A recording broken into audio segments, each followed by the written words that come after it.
जय Hind. Welcome to lion technical hub. Lion technical hub में आपका स्वागत है। I am lion sir, having 30 years of experience in industry, and today I am going to tell you about EMF equation of a transformer। यानी कि transformer में EMF जो है कैसे जनरेट होता है उसके बारे में हम बताएंगे। तो हेलो फ्रेंड्स, आप लोग कैसे हैं? उम्मीद करता हूं आप लोग अच्छे होंगे, आप लोगों की तैयारी अच्छी चल रही होगी। तो मैं उन दोस्तों से रिक्वेस्ट करूंगा जो हमारे चैनल में पहली बार जुड़े हैं या अभी तक हमारे चैनल को सब्सक्राइब नहीं किए हैं, कृपया जो है चैनल को सब्सक्राइब कर लें, और जिससे कि हमारा जो है कि जब भी हम नया कोई वीडियो डालें तो आपको इमीडिएट इसका नोटिफिकेशन मिल जाए। राइट, तो आइए शुरू करते हैं EMF equation of a transformer. जैसा कि हम इसके पहले वाले वीडियो में आपको ऑलरेडी बता चुका हूं कि ट्रांसफार्मर क्या होता है और कैसे काम करता है, लेकिन मैं थोड़ा सा आपको बताता हूं कि ट्रांसफार्मर जो है इसमें दो वाइंडिंग होती है। एक प्राइमरी वाइंडिंग होती है, दूसरा सेकेंडरी वाइंडिंग होती है। ये इलेक्ट्रिकली जो है इंसुलेटेड होते हैं एक दूसरे से, इनका कोई इलेक्ट्रिकली कनेक्शन नहीं होता है। ओनली ये मैग्नेटिकली कनेक्टेड होते हैं। मैग्नेटिकली कनेक्टेड होते हैं क्योंकि यहां पर ये जो फ्लक्स लिंकेज होता है, और ये जो आपने कोर देख रहे हैं यानी लेमिनेटेड कोर है, और इसके थ्रू जो यहां से फ्लक्स जाता है, क्योंकि ये जो है इनपुट हमारा अल्टरनेटिंग है, यानी कि ये आधी साइकिल, यानी कि आप देख सकते हैं यहाँ पर हाफ साइकिल, यहां से हमारा जो है वोल्टेज जब बढ़ेगा तो आप देखेंगे कि यहाँ पर ये हमारा फ्लक्स जो है मैक्सिमम हो रहा है, यानी क्वार्टर साइकिल पर। राइट, और उसके बाद फिर यहाँ जीरो हो जा रहा है, अगेन निगेटिव में मैक्सिमम हो रहा है और यहाँ पर जीरो हो रहा है। यानी कि आप देखेंगे फ्लक्स हमेशा चेंज हो रहा है, तो flux is continuously changing, but इसका यहाँ पर देखो पीरियडिकली जो है ये रिवर्स हो रहा है, यानी कि अभी फॉरवर्ड डायरेक्शन जा रहा था, then you will find after half of the cycle it will go to reverse direction. Right, तो इसमें क्या होता है, ये पीरियडिकली चेंज होता है, और ये जो इसका फ्लक्स का है मैग्नीट्यूड हमेशा चेंज होता है, कंटिन्यूअसली चेंज होता है। राइट, अच्छा, इसमें जो प्राइमरी है यहाँ पर हम सप्लाई देते हैं, एसी सप्लाई, और सेकेंडरी हम लोड को कनेक्ट करते हैं, यानी हम यहाँ से आउटपुट यानी सप्लाई लेते हैं। इसको स्टेप अप में हम यूज कर सकते हैं, ट्रांसफार्मर को हम स्टेप डाउन में यूज कर सकते हैं। यदि हमारा प्राइमरी वाइंडिंग से अगर हम कंपेयर करें secondary winding, number of turns अगर सेकेंडरी का ज्यादा है तो स्टेप अप ट्रांसफार्मर होगा, और यदि सेकेंडरी का नंबर ऑफ टर्न्स प्राइमरी से कंपेयर करने से अगर ये कम है तो हमारे स्टेप डाउन ट्रांसफार्मर होगा। राइट, स्टेप डाउन ट्रांसफार्मर में हम वोल्टेज को कम करते हैं और स्टेप अप ट्रांसफार्मर में वोल्टेज को बढ़ाते हैं। जैसा कि पहले मैंने बताया है, जब वोल्टेज को आप इंक्रीज करेंगे यानी स्टेप अप करेंगे तो करंट आपका रिड्यूस हो जाता है। राइट, और जब आप जो है वोल्टेज को कम करेंगे तो करंट आपका इंक्रीज हो जाता है। तो ये जो है आप ध्यान रखिएगा, बट फ्रीक्वेंसी चेंज नहीं होती है। राइट, तो आज हम डिस्कस करेंगे कि ये जो आपका प्राइमरी है हम इसको ले लेते हैं यहां पर N1, ये हो जाएगा primary number of turns. Right, और N2 को हम ले लेंगे secondary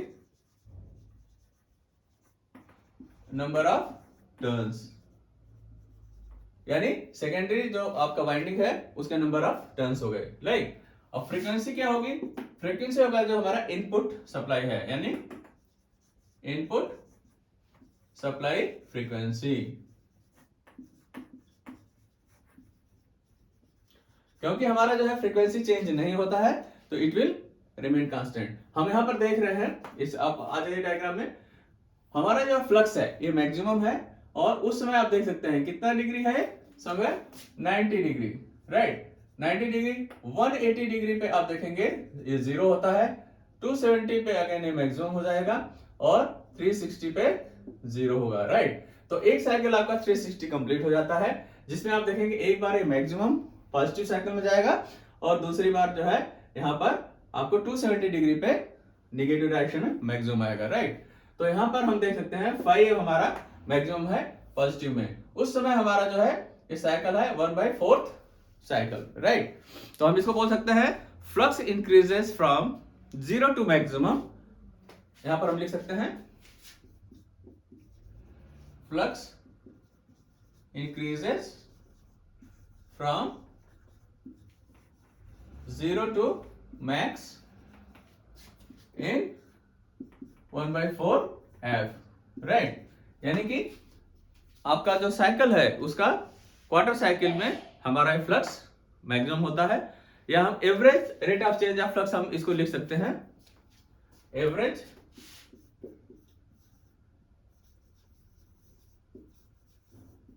rate of change of flux. Average rate of change of flux को हम क्या लिख सकते हैं, फाई एम, यानी हमारा जो टोटल फ्लक्स है डिवाइड बाय कितना साइकिल लगा, 1/4 f, यानी हम इसको क्या लिख सकते हैं, average rate of change of flux हमारा हो जाएगा, ये 4 ऊपर चला जाएगा तो हो जाएगा 4 f फाई m। f क्या है, फ्रीक्वेंसी है, और फाई m क्या हो जाएगा, ये हमारा फ्लक्स है, राइट। तो ये हमारा हो जाएगा 4 f फाई m, और ये हो जाएगा weber per second, weber per second. ये आपका हुआ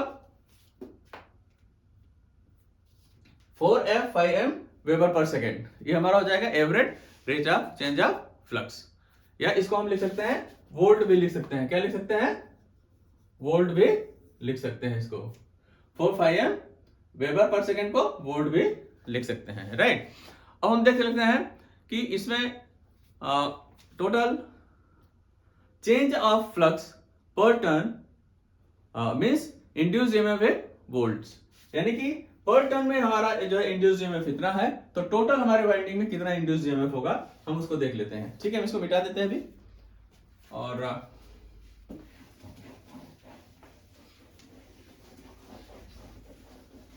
तो अभी हम इसका जो है पूरे कंप्लीट वाइंडिंग में देख लेते हैं कितना वोल्टेज जनरेट होता है, क्योंकि हमारा 1 टर्न का निकल गया इन 1 टर्न, यानी कि पर टर्न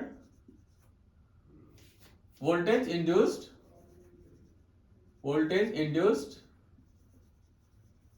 कितना हुआ था, 4 f phi m, 4 f phi m ये हमारा हुआ था पर टर्न। तो टोटल कितना हो जाएगा, यानी कि टोटल अगर हम देखें यहां पर, तो इससे पहले हम देख लेते हैं इसमें जो है हमें आरएमएस निकालना पड़ेगा, राइट। तो आरएमएस क्या होता है हमारा, आरएमएस हो जाएगा, आरएमएस वोल्टेज हो जाएगा, voltage will be equal to form factor into average voltage, right. और हमें पता है फॉर्म फैक्टर कितना होता है, फॉर्म फैक्टर होता है RMS voltage upon average value. तो एवरेज वैल्यू जो आपकी आएगी, एवरेज वैल्यू यहां पर फॉर्म फैक्टर हो जाएगा हमारा, फॉर्म फैक्टर इक्वल टू 1.11 होता है, और हम निकाल सकते हैं इसको जब form factor into average value हमारा था 4 फाई m, तो इसलिए हो जाएगा आरएमएस कितना हो जाएगा, आरएमएस वैल्यू कितनी हो जाएगी, equal to 1.11 into 4 f phi m, तो ये इक्वल टू हो जाएगा हमारा 4.44 f फाई m, ये हो जाएगा volt,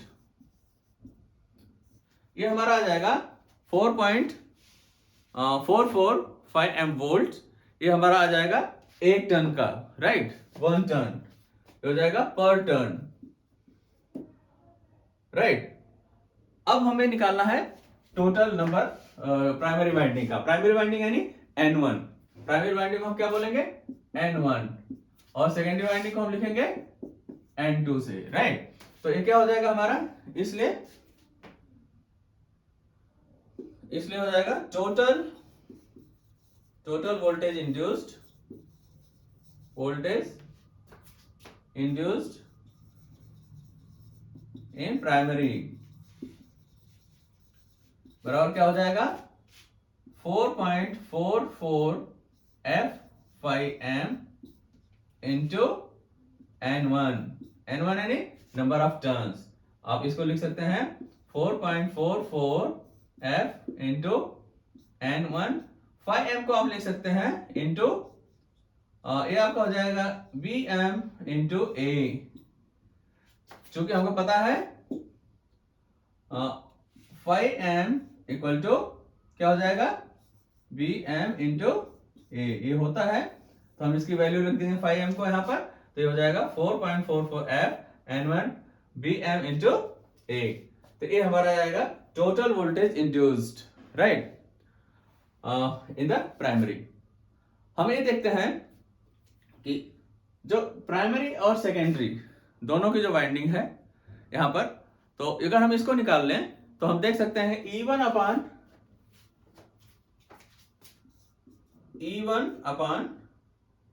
N1 equal to E2 upon N2। तो ये हम जानते हैं कि इसमें आ जाएगा आपका, और इक्वल टू कितना होता है आपका नंबर ऑफ टर्न्स में 4.44 F5M, जो आपका एवरेज आपका पर टर्न वोल्टेज इंड्यूस हो रहा था। तो हम ये देख सकते हैं कि प्राइमरी वाइंडिंग हो या सेकेंडरी वाइंडिंग हो, इसमें आपका जो है पर टर्न जो एमएफ सेम इंड्यूस्ड होता है राइट। प्राइमरी और सेकेंडरी में जो पर टर्न ईएमएफ जो है सेम इंड्यूस होता है, दैट इज 4.445 M। तो हम बोल सकते हैं कि आइडियल ट्रांसफार्मर की अगर हम बात करें, आइडियल ट्रांसफार्मर यानी आपके लॉसेस वगैरह नहीं होते हैं। आइडियल ट्रांसफार्मर मतलब इसका जो ओमिक वैल्यू होता है प्राइमरी वाइंडिंग का वो 0 कंसीडर करते हैं, और किसी तरह का जो यहाँ पर फ्लक्स लीकेज है। फ्लक्स लीकेज क्या होता है आप समझिए कि ये जो फ्लक्स है यहाँ पर कुछ जो है मैक्सिमम इधर जा रहा है, इसके थ्रू कंप्लीट हो रहा है आपके कोर के, बट कुछ जो फ्लक्स होता है वो आपका एयर में, यानी कि इस पोर्शन से आप देखेंगे कि ये फ्लक्स जो है यहां से ही लिंक हो जाता है, ये पोर्शन ये आपका एयर में ही लिंक होता है, और कुछ जो है इस साइड से आप देखेंगे लिंक होता है। तो ये क्या आता है, लीकेज, लीकेज फ्लक्स बोलते हैं, लीकेज फ्लक्स। तो ये जो है योगदान नहीं देता है, it never contribute in inducing EMF in the secondary right. So this is your leakage flux. तो लीकेज फ्लक्स जो है यहाँ पर आपका ये होता है जो इंटरनल यहाँ पर वाइंडिंग हो जाता है, इस वाइंडिंग में भी लीकेज फ्लक्स आपका यहाँ पर होता है, और आप देख सकते हैं कि इसका कोई कंट्रीब्यूशन नहीं होता है। तो ये लीकेज फ्लक्स और इसके अंदर जो प्राइमरी वाइंडिंग है या सेकेंडरी वाइंडिंग है, इनमें कुछ ना कुछ ओमिक वैल्यू होता ही है। आइडियल ट्रांसफार्मर की अगर हम बात करें तो हम कंसीडर करते हैं इसमें किसी तरह का लॉस नहीं है, किसी तरह का यहाँ पर जो है रेजिस्टेंस नहीं है वाइंडिंग में, जो कि पॉसिबल नहीं है। और आइडियल को अगर हम लेते हैं तो हम मान लेते हैं कि इसमें कोई रेजिस्टेंस नहीं है और इसका कोई लीकेज फ्लक्स नहीं है, वो आइडियल है। तो आइडियल है तो जो वोल्टेज हम इसको देंगे सेम वोल्टेज यहाँ पर यानी कि जनरेट होगा। उस समय हम बोल सकते हैं कि V1 वोल्टेज अगर हमने यहाँ पर दिया है तो जो E1 जनरेट होगा इट विल बी इक्वल, यानी ये जो E1 यहाँ जनरेट होगा ये इक्वल होगा। और आप देखेंगे कि सेकेंडरी में भी जो आपका होगा, क्योंकि यहाँ लॉसेस नहीं है, तो आपका E1 और E2 will be equal to E2 provided आपका जो नंबर ऑफ टर्न्स सेम है राइट। तो ये है आपका आइडियल ट्रांसफार्मर में। मैं उम्मीद करता हूं कि आपको वीडियो अच्छी लगी होगी और समझ आया होगा।